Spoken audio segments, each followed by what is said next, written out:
నమస్తే సార్. నా పేరు మనోహర్ అండి. ఆ, సార్ చిన్న ఇదండి, మొన్న రేవంత్ రెడ్డి గారి దగ్గరికి ఈ నిర్మాతలంతా వెళ్ళారు కదా సార్. ఆ. ఆ, వాటి మీద మీరు ఎక్కడన్నా ఇంటర్వ్యూ అన్నా ఇచ్చారండి దాని మీద? ఏది?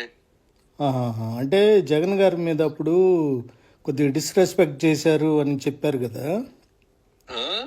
జగన్మోహన్ రెడ్డి గారి దగ్గరికి వెళ్ళినప్పుడు వాళ్ళు సరిగ్గా ట్రీట్ చేయలేదు జగన్మోహన్ రెడ్డి గారి సినిమా వాళ్ళని అన్నారు కదా అప్పుడు. అవును, అవునండి. అంటే అది ఇప్పుడు మరి రేవంత్ రెడ్డి గారు కూడా అసలు ఇల్ ట్రీట్ చేయటమే కదా సార్ అది.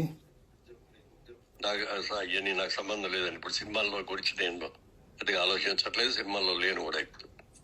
కరెక్టేనండి, కానీ మీరు ఇంటర్వ్యూస్ మాత్రం ఇస్తానే ఉన్నారు కదండి జగన్మోహన్ రెడ్డి గారికి వ్యతిరేకంగా. వ్యతిరేకంగా అంటే ఉన్నాయి చెప్తాను, కానీ ఎప్పుడైనా నేను వ్యతిరేకంగానే ఆయన నా పార్టీ కదని లేనిపోయి నేను చెప్పను. అదే అలా కాదు సార్, ఇప్పుడు రేవంత్ రెడ్డి గారి మీద ఎందుకు మాట్లాడట్లేదు మరి ఇప్పుడు? రేవంత్ రెడ్డి గారితో ఇది ఏం జరిగిందని వాళ్ళు గార్డెన్ లో కూర్చోబెట్టారు కదా సార్, తీసుకెళ్లి లాన్ లో కూర్చోబెట్టి మీటింగ్ పెట్టారు. నాకు అవన్నీ తెలియదు, నా బిజీలో నేను ఉన్నాను. నన్ను ప్లీజ్ లీవ్ మీ. ఓకే అండి, నాకు సంబంధం లేదు. ఓకే, సరే సరే.